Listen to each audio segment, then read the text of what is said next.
Okay, it's time for Yang News of the Day, episode 18 for Friday, July 5th, 2019. Okay, so I have a request to go over with you. I have a tweet. I have a poll. And a couple program notes maybe here up front before I get into why not. So I recently qualified for opening up a community page. I hit 1,000 subscribers about a week ago, and that gives me the opportunity to make posts like you would on Facebook or wherever else.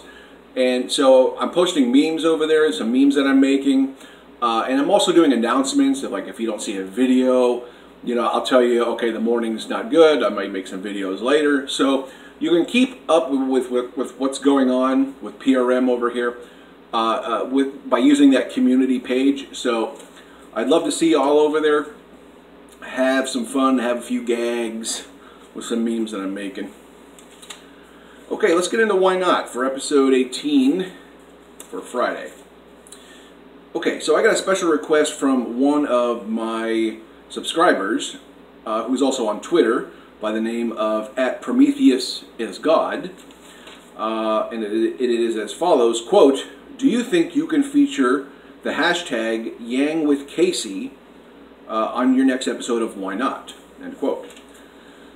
Yes, and I'm doing that this episode. I will feature it down in the comments. I'll make sure it's in the tag section for this video, and I want to elaborate on this request and have everybody who's on Twitter start using the hashtag YangWithCasey. So Casey is Casey Neistat, who is just an internet legend. Has 2 million Twitter followers and a bazillion YouTube subscribers.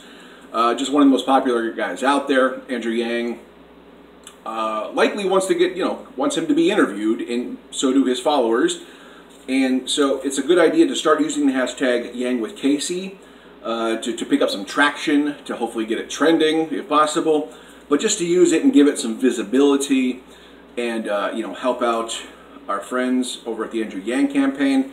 Try to score a sit-down interview with Casey Neistat. So, just want to throw that out there, and let's see what else we got. Okay, so here's a tweet from yesterday. Quote, "Good for Justin Amash for sticking to his principles. He's right that polarization and hyperpartisanship are major problems." End quote.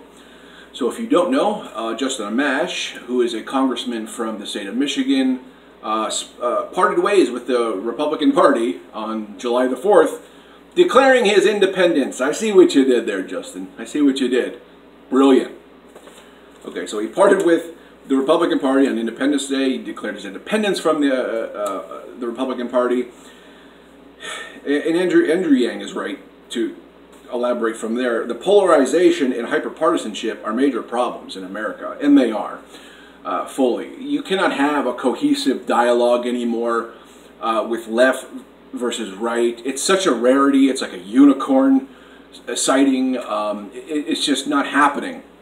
We're hyperpolarized. One side wants facts, the other side alternative facts. This one side wants objectivity, and this one side wants have their cake and eat it too, and just, it doesn't matter. We're hyper-polarized, and the hyper-partisanship is out of control. And many people should be following Justin Amash, okay? Many people. When I think about Andrew Yang's slogan, it's not left, it's not right, it's forward. That's a trajectory right there. That's Justin Amash's trajectory. Like, he's just becoming independent. I'm an independent. Proud independent, and I think that's the best way to go. And if you look at the stats, independents are dominant over Republicans and Democrats. I think most registered voters are independents, somewhere between 40 and 42%. Okay, now independent is a wide swath of ideologies, and it's a mess. But still, people are the data is reflecting that people want out of the Republican Party. They want out of the Democratic Party. They want a new path.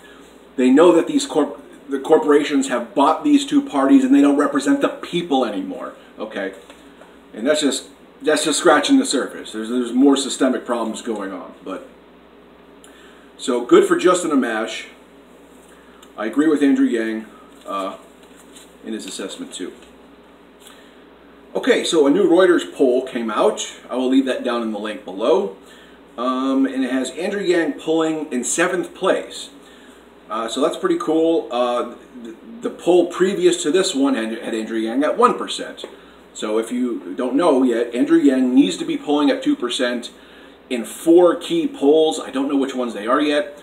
But to find out Andrew Yang's polling at 2% in a couple polls, this being one of them in the Reuters poll, is good news, because he got his donor requirement of 130,000 donors, but now he has to poll at 2%. So this is very important stuff, and I just hope he has some stasis here at 2%. He's got to nail it in July. There's no room for error. I don't care if he has to walk off stage and find a microphone.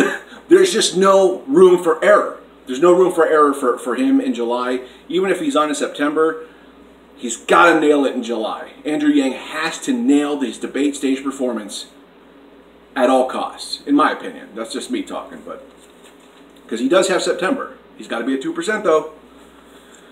Oh, it's a mess. Okay.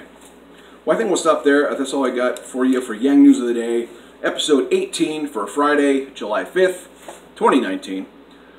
Hope you're recovering nicely from your July 4th hangover.